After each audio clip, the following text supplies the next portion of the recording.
pusigo. Chioma so me na ga pusigo. Oh, me da sign. Anything they beat a lot.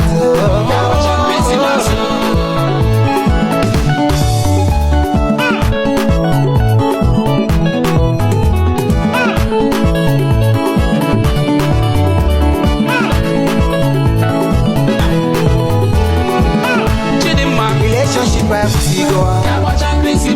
Chioma so me na ga pusigo. Oh, me da sign. Anything they beat a lot.